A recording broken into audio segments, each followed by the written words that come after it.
Chief Minister of Karnataka, Shri D.K. Shivkumar, had called a meeting today of all MPs across parties representing Karnataka here at Karnataka Bhavan. We had a detailed discussion on the projects, proposals and initiatives of the Karnataka government that are need support from the government of India. There's a bipartisan consensus on most of the projects which benefit the state of Karnataka. Once the state government submits the proposals regarding these projects and other pending clearances that is required from government of India in the prescribed manner, all of us, irrespective of the political affiliation, will push for the project to get cleared and a support to be given to those projects from the government of India. We will work together in a bipartisan spirit for the speedy development of Karnataka. Thank you, sir. Thank you, sir.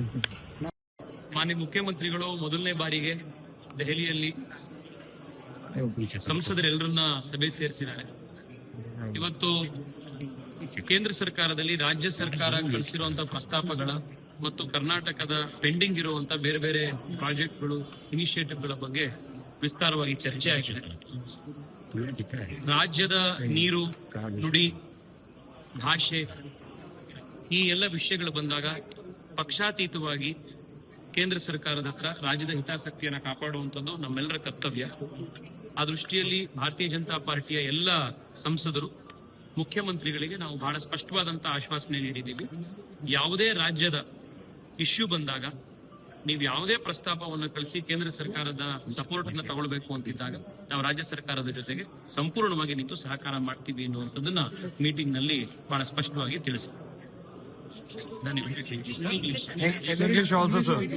ಹಲವು ಅನುದಾನಗಳ ಬಗ್ಗೆ ಅವರು ಹೇಳ್ತಾ ಇದ್ರು, ಬರಗಾಲದಿರ್ಬೋದು ಅಥವಾ ಈ ಹಿಂದೆ ಪ್ರಾಜೆಕ್ಟ್ಗಳಿಗೆ ಸಾಕಷ್ಟು ಸಾರಿ ಮನವಿ ಮಾಡಿದ್ರು ಕೂಡ ಕೇಂದ್ರ ಸರ್ಕಾರ ಸ್ಪಂದಿಸ್ತಾ ಇಲ್ಲ. ಎಸ್ಪೆಷಲಿ ನಮ್ಮ ಸಂಸದರು, ಕರ್ನಾಟಕ ಸಂಸದರು ಹೇಳಿರ್ತಾರೆ. ನೀವ್ ಹೇಳ್ತಾ ಇದ್ದೀರಿ ಸರ್, ಏನು ಹೇಳಲೇ ಇಲ್ಲ. ಅದು ಯಾವ್ದನ್ನು ಪರಮೇಶ್ವರ್ ಅವರು ಹೇಳಿದರೆ 40,000 ಕೋಟಿಯಷ್ಟು ಹಣ ಪೆಂಡಿಂಗ್ ಇದೆ, ಬಾಕಿ ಬರಬೇಕಿದೆ. ಈಗ ವಿಸ್ತೃತವಾಗಿ ಚರ್ಚೆ ಆಗಿದೆ. ಆ ಚರ್ಚೆಯಲ್ಲಿ ಕೇಂದ್ರ ಸರ್ಕಾರದಿಂದ ಬರಬೇಕಾಗಿರುವಂತಹ ಯಾವುದೇ ಹಣಕಾಸಿನ ಸಪೋರ್ಟ್ ಇರ್ಬೋದು, ಲ್ಯಾಂಡ್ ಅಕ್ವಿಸಿಷನ್ಗೆ ಇನ್ನೊಂದು ಸಪೋರ್ಟ್ ಇರ್ಬೋದು, ಎನ್ವೈರನ್ಮೆಂಟಲ್ ಕ್ಲಿಯರೆನ್ಸ್ಗಳ ವಿಚಾರ ಇರ್ಬೋದು, ಇದೆಲ್ಲದಕ್ಕೂ ಕೂಡ ತ್ವರಿತವಾಗಿ ಆ ಕ್ಷೇತ್ರದ ಸಂಸದರು, ರಾಜ್ಯ ಸರ್ಕಾರದ ಮಂತ್ರಿಗಳು ಅದನ್ನೆಲ್ಲ ಸೇರಿ ಮಾಡಬೇಕು, ಸಪೋರ್ಟ್ ಮಾಡಬೇಕು ಅನ್ನುವಂಥದ್ದಾಗಿದೆ. ಅದನ್ನ ನಾವೆಲ್ಲರೂ ಸೇರಿ ಸಹ ಕೊಡ್ತೀವಿ.